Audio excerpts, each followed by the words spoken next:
Olá pessoal, eu sou Alberto Elisla e nesse canal a gente fala de psicologia, filosofia, neurociência e claro, também falamos de Rick and Morty. E hoje mergulharemos em um tema que está na ponta da língua de nomes como Elon Musk, Mark Zuckerberg, Brian Johnson e, é claro, nosso amado e odiado Rick Sanchez. Será que nosso cérebro poderia estar funcionando de uma forma melhor? Será que a gente pode fazer algum tipo de manipulação para a gente ficar mais inteligente? Bom, esses personagens que eu citei pensam a respeito disso. E se a gente for pensar bem, Rick Sanchez, de Rick and Morty, tem uma experiência incrível nesse departamento de aumentar a inteligência. Ele transformou o cachorro da família Smith num computador de mundos no episódio Lawn Mower Dog. Ele conhece todos os efeitos cognitivos das Mega Seeds e definitivamente fez algum tipo de aprimoramento neural nele mesmo. Então no vídeo de hoje a gente vai explorar um pouco o que existe de real sobre essa engenharia cerebral. No passado, aprimorar a inteligência por meio da ciência, da tecnologia, era um tema que ia estar relegado a livros como Flores para Algernon, ou filmes como Planeta dos Macacos. Mas e o que há de real por trás disso? Será que a gente tem pesquisas envolvendo a nossa manipulação genética para a gente se tornar inteligente? É disso que a gente vai falar no episódio de hoje. Rick e Morty para todo sempre. 100 anos Rick e Morty fazendo coisas. Eu, você, eu mesmo, Rick e Morty por aí. É hora do Rick e Morty. Lembra quando Morty escondeu as Mega Seeds para passar pela alfândega intergaláctica? E no final do episódio ele ganhou uma super inteligência temporária, recitando a raiz quadrada de pi. E é claro, surpreendendo a todos, menos a Rick, Acredite ou não, não é só na ficção científica que a gente tem essa vontade de aprimorar a nossa inteligência. Então bora lá mergulhar nesse fascinante e um tanto polêmico tema das pesquisas envolvendo o aumento da inteligência.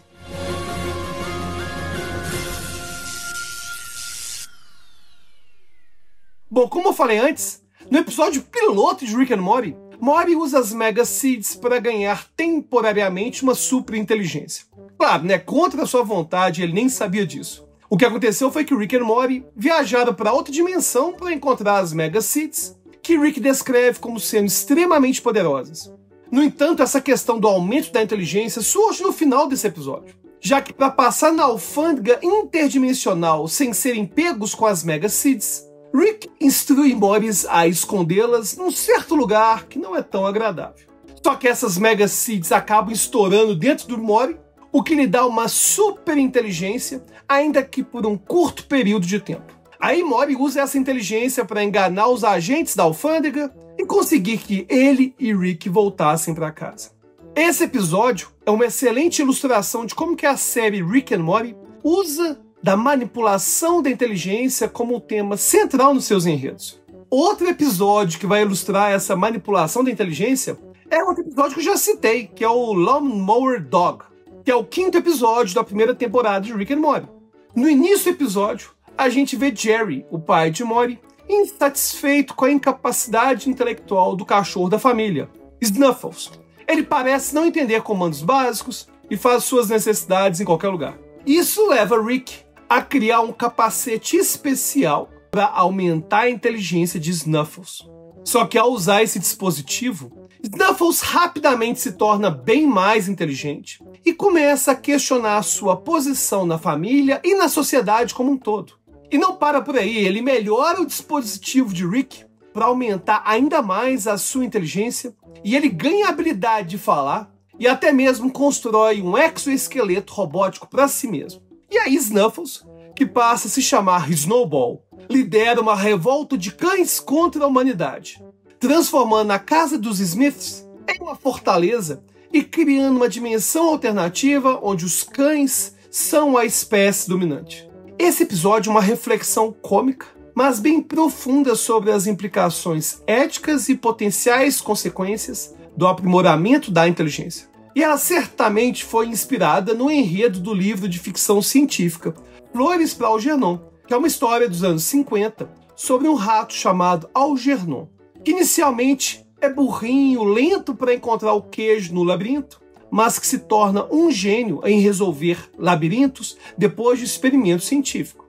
E depois dessa experiência de aumentar a inteligência, é repetida no homem que tem deficiência intelectual. E ele também se torna um gene com consequências bem interessantes. Aliás, recomendo demais a leitura desse livro. Agora, o que muita gente não sabe é que esse livro dos anos 50 foi realmente profético. Porque em 1999, na vida real, um rato chamado Doug teve sua inteligência aumentada por meio da adição de um gene específico. Olha que impressionante. Ele se tornou mais esperto, conforme medido por sua capacidade de aprender um labirinto. E essa façanha foi documentada na revista Nature. E agora estamos no início das pesquisas que já estão conectando genes específicos relacionados à inteligência e como que esses genes interagem. E assim como a saga de Snowball e Rick and Morty, as implicações e consequências desse avanço podem ser muito vastas e complexas. E à medida que avançamos nessa jornada científica, os limites entre realidade e ficção científica, tal como explorado em Rick and Morty e em Flores para Algernon, os limites começam a ficar cada vez mais tênues. E é isso que a gente vai perceber nessa pesquisa que foi relatada em 1999. Achei que o objetivo de ter um cachorro fosse para se sentir superior, Jerry. Se eu fosse você, eu não arriscaria. Bom, mas já tem muito tempo, né? 1999. O que aconteceu desde então com a engenharia genética da inteligência?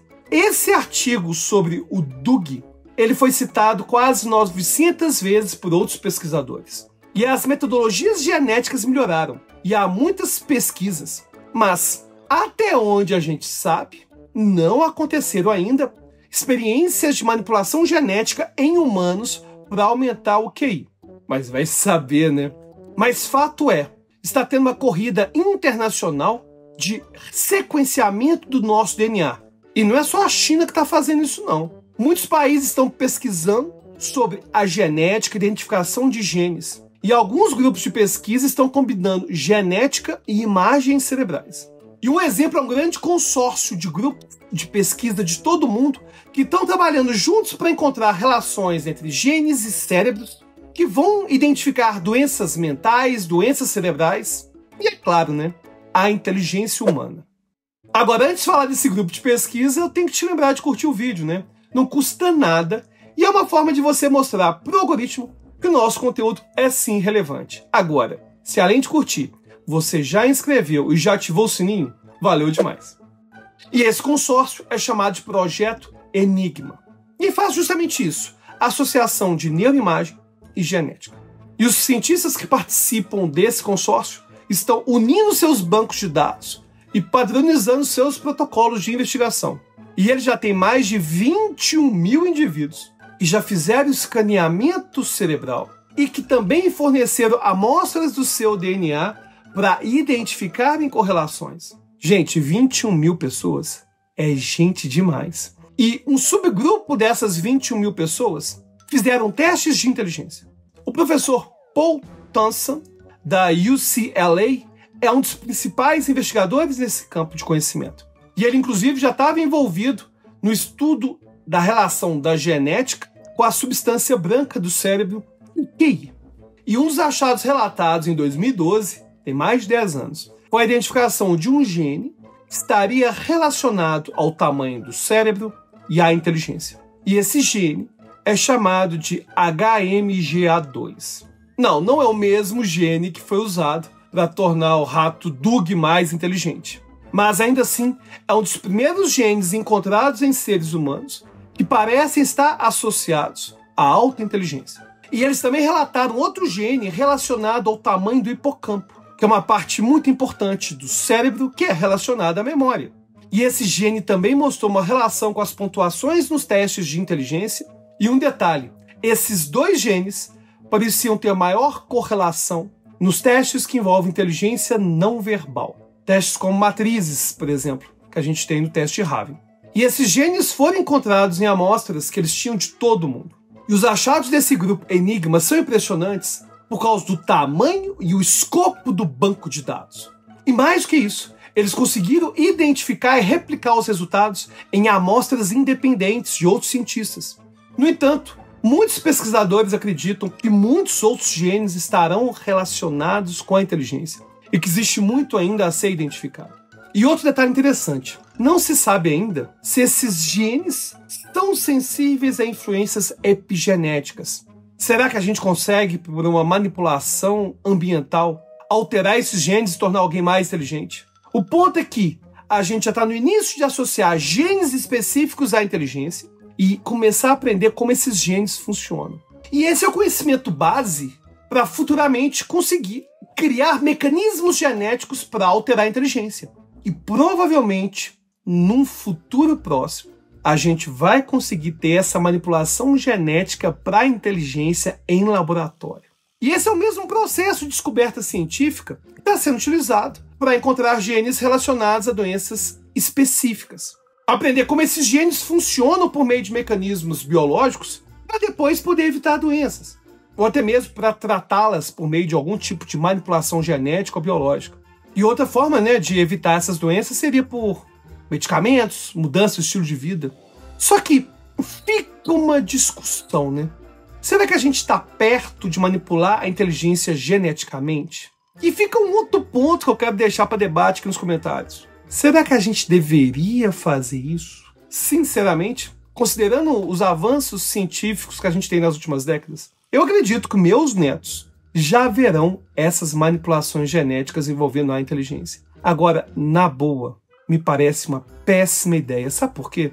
Um dos poucos elementos democráticos que nos restam na sociedade, que não dependem de nível socioeconômico, é a inteligência. A distribuição da inteligência na sociedade não depende de onde você nasceu, não depende do seu emprego, não depende se você é bem nascido, mal nascido. É claro, aquilo que você vai poder fazer a partir dessa inteligência vai ter relação socioeconômica. Mas esse seu motor cerebral, que nos torna únicos na nossa inteligência, isso é totalmente democrático. Agora, imagina se começam a surgir possibilidades de tornar pessoas mais inteligentes por meio de manipulação genética.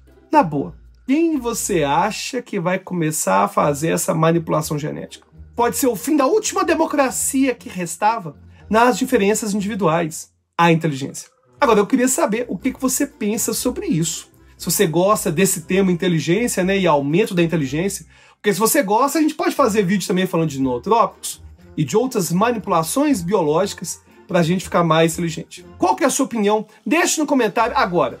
Se você quiser conversar diretamente comigo e com a nossa comunidade, tem que virar apoiador, Clique no link da descrição, participe da nossa campanha do Apoia-se e a gente se vê lá no grupo de apoiadores. Até a próxima.